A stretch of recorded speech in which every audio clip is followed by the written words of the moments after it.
அனைவருக்கும் சிவன் சக்தி ஜோதிட சேனலின் அன்பான வணக்கங்கள். பிரபல ஜோதிடர் ஜோதி பட்டாச்சாரியர் அவர்களின் கணிப்பின்படி பங்குனி மாதத்திற்குரிய சிம்ம ராசிக்கான மாத பலன்களை பற்றி தான் இன்னைக்கு வீடியோவில் தெரிஞ்சுக்க போகிறோம்.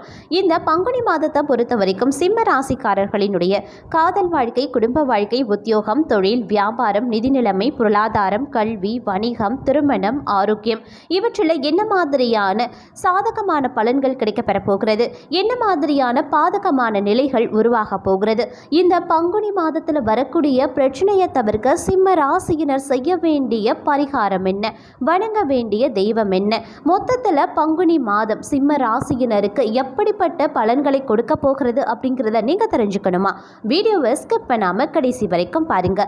இந்த பதிவு சிம்ம ராசியில பிறந்த அனைத்து நட்சத்திர அன்பர்களுக்கும் பொருந்தும். வீடியோக்குள்ள போகிறதுக்கு முன்னாடி இதுவரைக்கும் நீங்க நம்ம சிவன் சக்தி ஜோதிட சேனலை சப்ஸ்கிரைப் பண்ணலனா உடனே சப்ஸ்கிரைப் பண்ணிக்கோங்க. அப்படியே பக்கத்தில் இருக்கக்கூடிய நோட்டிஃபிகேஷனுக்கான பெல் பட்டனையும் ப்ரெஸ் பண்ணிக்கோங்க.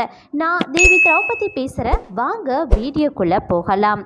சிம்ம ராசி அன்பர்களே, பங்குனி மாதம் அப்படின்னு வரும்பொழுது வசந்த காலத்தின் தொடக்கமாக அமைஞ்சிருக்குங்க. தமிழ் மாதங்கள் 12ல் கடைசி மாதம் தான் பங்குனி மாதம். பங்குனி மாதம் முழுவதும் பார்த்தீங்கன்னா சூரியன் மீன ராசியில் பயணம் செய்கிறதுனால மீன மாதம் அப்படின்னு அழைக்கப்படுது. சூரியன் மீன ராசியில் ராகுவுடன் சஞ்சரிக்கிறாரு. செவ்வாய் 2ஆம் தேதி கும்ப ராசிக்கு செல்கிறாரு. புதன் 12ஆம் தேதி மீன ராசியில் இருந்து மேஷ ராசிக்கு இடமாறுகிறாரு. 27ஆம் தேதி வக்ரகதி அடைந்து புதன் மீன ராசிக்கு வருகிறாரு. குரு மேஷ ராசியில் இருக்காரு. கும்ப ராசியில் இருக்கக்கூடிய சுக்கிரன் 17ஆம் தேதி மீன ராசிக்கும் செல்கிறாரு. சனி பகவான் கும்ப ராசியில் அமர்ந்திருக்காரு. ராகு மீன ராசியில் பயணம் செய்கிறாரு. கேது கன்னி ராசிலையும் இருக்கிறாரு.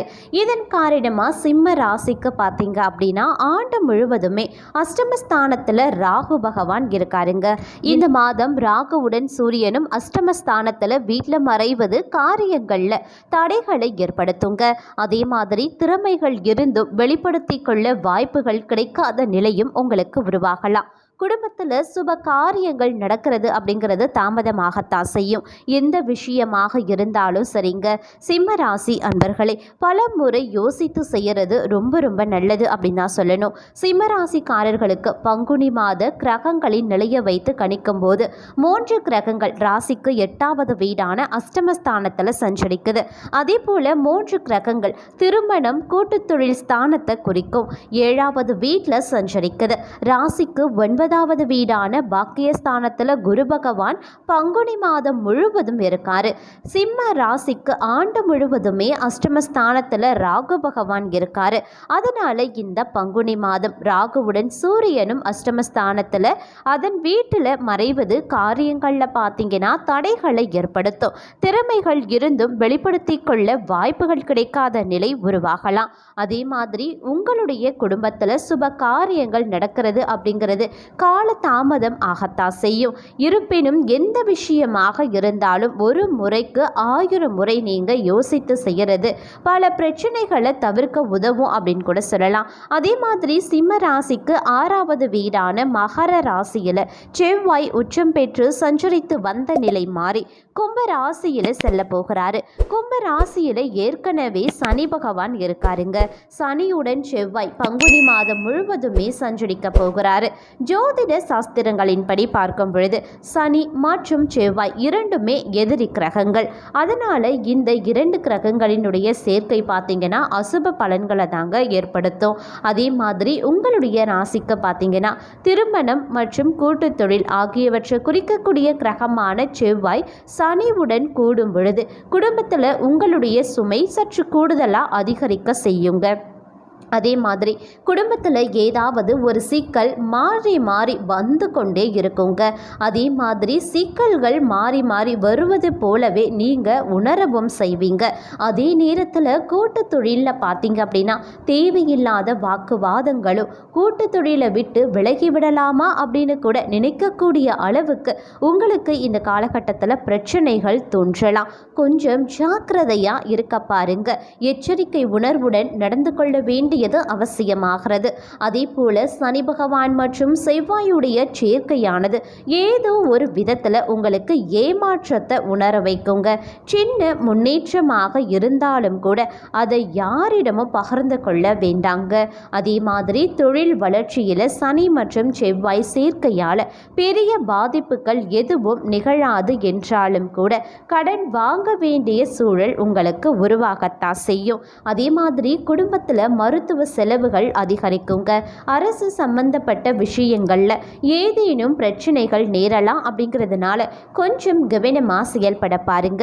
சனி பகவான் செவ்வாய் சேர்க்கையானது காலம் முடியும் வரைக்கும் உங்களுடைய திறமைக்கு உரிய அங்கீகாரம் கிடைக்கிறதுல தாமதத்தை ஏற்படுத்தி கொண்டே தான் இருக்கும். சனி மற்றும் செவ்வாயுடைய சேர்க்கை காலம் முடிஞ்சதுக்கு அப்புறமா உங்களுடைய திறமை வெளிவருவதற்கான வாய்ப்பு நிறைய கிடைக்க பெறுங்க. அப்போ நீங்க சரியா பயன்படுத்திக்கோங்க.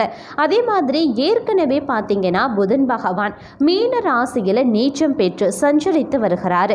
நீச்சம் அப்படின்னு சொன்னா வலிமை இழந்த நிலையை குறிக்குங்க. மார்ச் மாத கடைசியில, அதாவது பங்குனி மாதத்தினுடைய மத்தியில பார்த்தீங்கன்னா வலிமை இழந்த புத பகவான் வக்ரமாகி பின்னோக்கி செல்ல இருக்கிறாரு. இது சிம்ம ராசிக்கு அவ்வளவா நல்லது கிடையாதுங்க. சிம்ம ராசிக்கு வருமானம், குடும்பம் மற்றும் பணவரவு ஆகியவற்றை குறிக்கும் கிரகம் பார்த்தீங்கன்னா புதன். அதே நேரத்தில் லாபஸ்தானத்தின் அதிபதியும் புதன் தாங்க. அதனால புதன் வக்ரமாகக்கூடிய காலத்தில் பொருளாதார நெருக்கடியை நீங்க அதிக அளவில் சந்திப்பீங்க.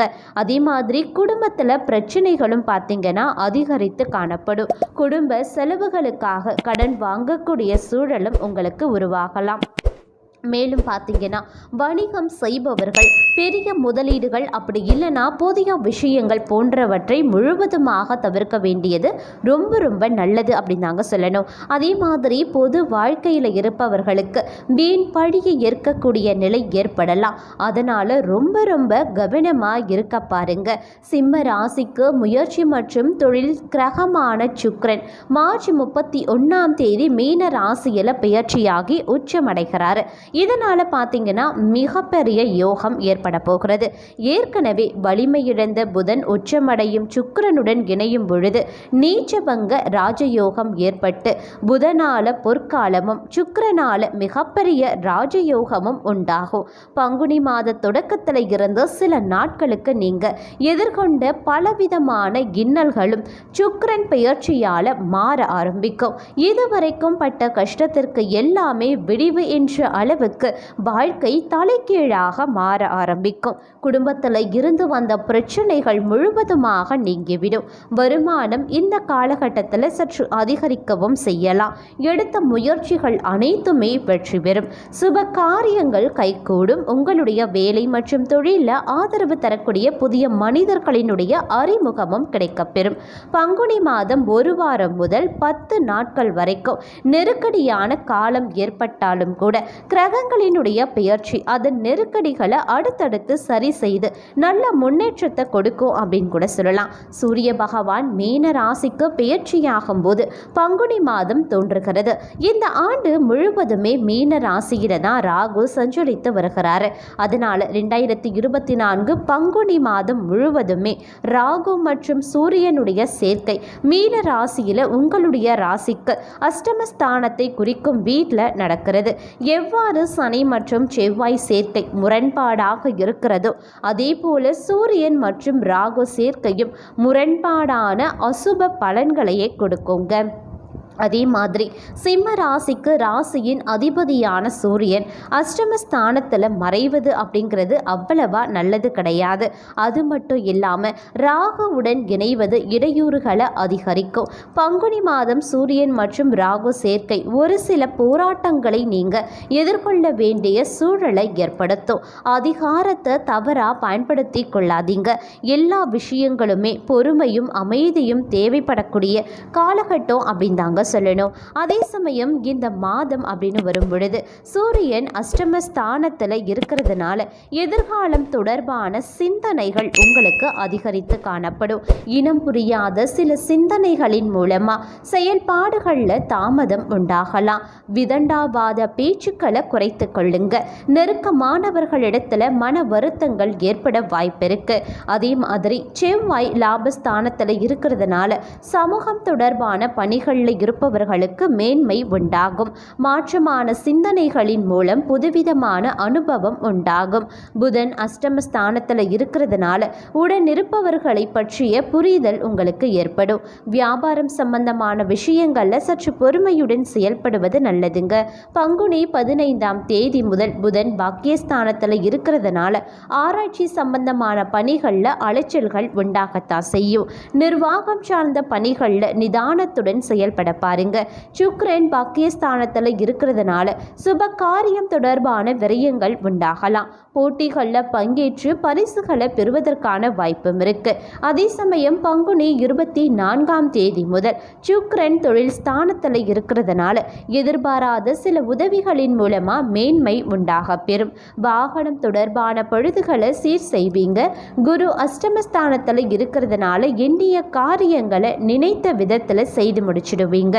அதே மாதிரி பொழுதுபோக்கு தொடர்பான விஷயங்களில் ஆர்வம் அதிகரிக்கும். சனி பகவான் சத்ருஸ்தானத்தில் இருக்கிறதுனால எதிர்பாராத தன வரவுகள் கிடைக்கப்பெறும். வீட்டிற்கு தேவையான பொருட்களை வாங்கி மகிழ்ச்சி அடைவீங்க. பங்குனி 15ஆம் தேதி முதல் சனி களத்திர ஸ்தானத்தில் இருக்கிறதுனால உடன் பிறந்தவர்களிடம் இருந்து வந்த கருத்து வேறுபாடுகள் நீங்கி ஒற்றுமை மேம்படும். வெளியூர் பயணங்களின் மூலமாக அனுகூலமான வாய்ப்புகளும் புதிய நபர்களின் அறிமுகமும் கிடைக்கப்பெறும். ராகு பாக்கியஸ்தானத்தில் இருக்கிறதுனால இருப்பவர்களுக்கு அதாவது சமூகம் தொடர்பான பணிகளில் இருப்பவர்களுக்கு செல்வாக்கு மேம்படுங்க. புதுவிதமான சிந்தனைகளின் மூலமா புத்துணர்ச்சி ஏற்படக்கூடிய காலகட்டம் அப்படின்னு கூட சொல்லலாம். கேது சகோதர ஸ்தானத்தில் இருக்கிறதுனால மனதில் தன்னம்பிக்கையும் தைரியமும் மேம்படுங்க. வியாபாரத்தில் மந்தமான சூழ்நிலையே உருவாகும் அப்படின்னு கூட சொல்லலாம். அதே சமயம் இந்த காலகட்டத்தில் பார்க்கும் பொழுது உயர் பொறுப்பில் இருப்பவர்களினுடைய புதிய அனுபவம் அவர்கள் மூலமாக உங்களுக்கு ஏற்பட வாய்ப்பு இருக்கு. மனதில் இருந்து வந்த குழப்பம் பார்த்தீங்கன்னா படிப்படியாக குறையவும் ஆரம்பிக்கும். எதுலையுமே துரிதத்துடன் செயல்பட ஆரம்பிப்பீங்க. இருப்பினும் அனைத்து விஷயத்திலையுமே கொஞ்சம் கவனமுடன் இருக்க வேண்டியது அவசியமாகிறது. இந்த பங்குனி மாதத்தில் வரக்கூடிய பிரச்சனையை தவிர்க்க சிம்ம ராசி அன்பர்கள் செய்ய வேண்டிய பரிகாரம் தட்சிணாமூர்த்தியை வழிபட கல்வியில் உயர்வு உண்டாகும். அதே போல நீங்கள் வணங்க வேண்டிய தெய்வம் ராகு கேது வழிபாடு, துர்க்கை அம்மன் மற்றும் விநாயகர் வழிபாடு உங்களுடைய வாழ்க்கையில் ஏற்படக்கூடிய அனைத்து துன்ப துயரங்களையும் தவிர்த்து தவிடுபொடியாக்கும். உங்களுக்குரிய அதிர்ஷ்டமான நிறம் பிரவுன்.